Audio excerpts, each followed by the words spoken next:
If, like me, you're still waiting with bated breath to learn the UK government's strategy for generating economic growth, I fear the wait may be a long one. In an effort to save money, the Conservative Party's Ideas Department has clearly been closed down. More levelling up funds will reach the prosperous southeast than will find their way to the red wall. The result will be a red rout at the next election, leaving Keir Starmer's incoming government to search for the few socialist policies that the Tories have yet to steal. So what can those of us of a libertarian bent who believe in small government and low taxes do while this slow motion train wreck unfolds over the rest of this decade? One option might be to go and live in a new kind of place called a charter city. A what? Well, you may not have known it until now, but there's an organization called the Charter Cities Institute. And they define a charter city as one which can help improve governance in a limited geographic area by giving local officials authority to implement best administrative practices as well as commercial regulations. By improving governance and institutions, charter cities can create a more competitive business environment that attracts investment, creates more jobs, and improves the lives of millions. They are one of the best public policy tools to ensure rapid urbanization jumpstarts long-term economic growth rather than poverty in emerging economies. Fine words. If you're looking for examples of purpose-built cities designed to foster economic growth, then one obvious example is Dubai. If you travel on Emirates Airlines, you can watch a video that shows Dubai as little more than a desert in the 1970s and then contrasts it with today's Manhattan-like skyline. Back in 1980, the combined GDP of the United Arab Emirates was $75 billion. By 2017, it had reached $689 billion.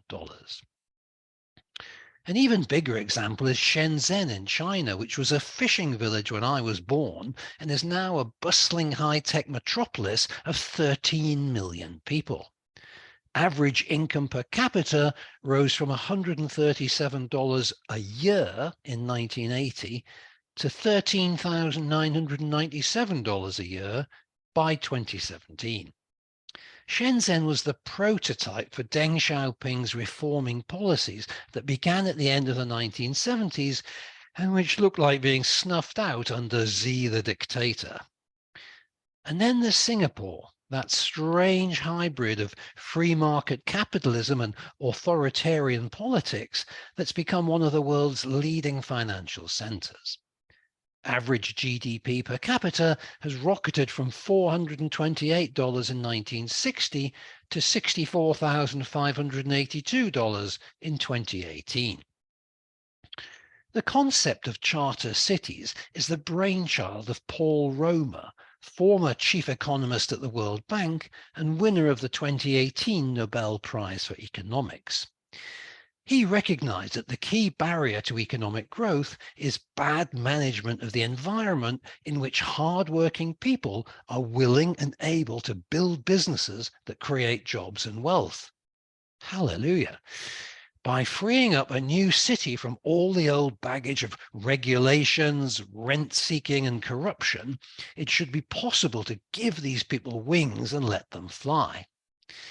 I suspect he's read Atlas Shrugged and been impressed by the flight to Galt's Gulch of all those disaffected pioneers. At the heart of the charter city concept is the recognition that things have gone terribly wrong with the way our countries and our urban population centres are being managed. Look no further than the anemic GDP growth figures in most Western countries to see that a fresh approach is needed. Given this starting point, it's hardly surprising that two of the biggest sponsors of this new approach are those arch-libertarians, Peter Thiel and Milton Friedman's grandson, Patry.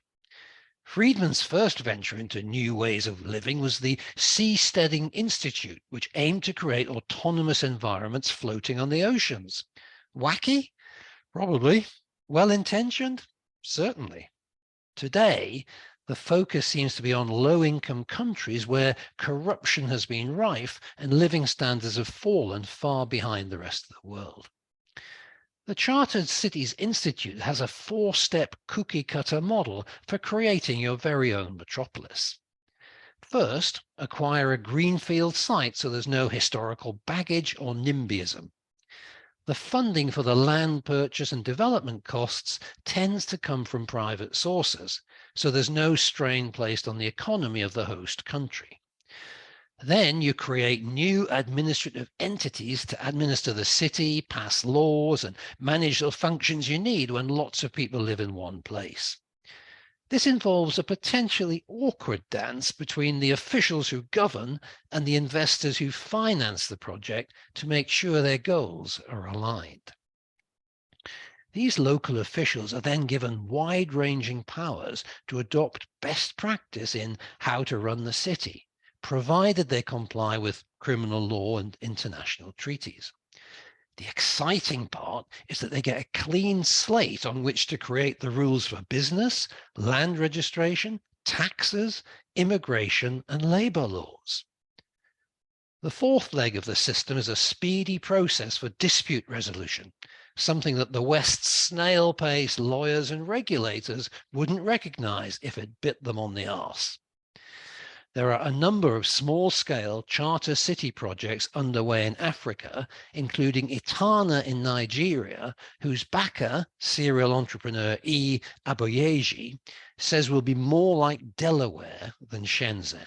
In other words, a business-friendly, low-tax location for Africa's digital nomads. Another is Nkwashi, 36 kilometers from the Zambian capital, Lusaka. It's early days, but with a 360 square metre plot costing just £10,000, there's plenty of scope for capital appreciation. Like any radical new idea, there have been teething troubles.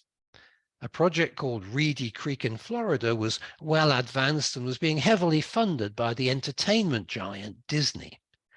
When they fell out with the governor over their woke agenda, the powers that be abolished the district with the stroke of a pen. Meanwhile, the only law in the world specifically enabling charter cities, the Zones for Economic and Employment Development in Honduras, has just been repealed. For more than a decade, the projects had been mired in controversy, and when the president who'd supported them was deported to America on drugs charges and replaced by a left-wing government, the end was inevitable and swift. What central politicians give, central politicians can take away. But the idea remains an intriguing one.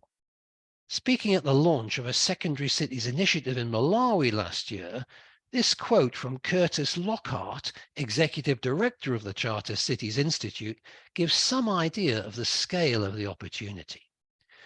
In the next 30 years, 1 billion Africans will be moving from the countryside to cities. On average, 3 new cities could be created per month for the next 28 years. This will be a challenge.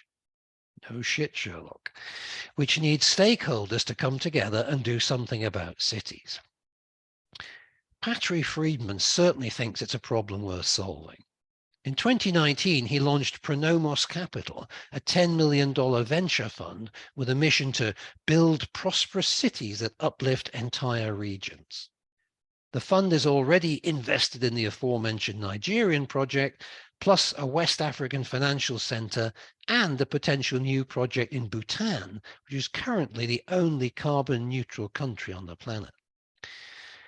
As it becomes ever clearer just how screwed up our big governments are becoming, there's a lot to be said for Patrick's enthusiasm. Let me leave the last word to him. When the old systems are really failing, it's an opportunity for small countries to do brand new things, to create the new Hong Kongs and Singapores. The key ingredient is not that a country has $1 trillion GDP. The key ingredient is that it has a group of dedicated people in the government who want to help their country and are open to new ways of doing it. And we're seeing more and more of those people around the world. On that hopeful note, I'll see you next time.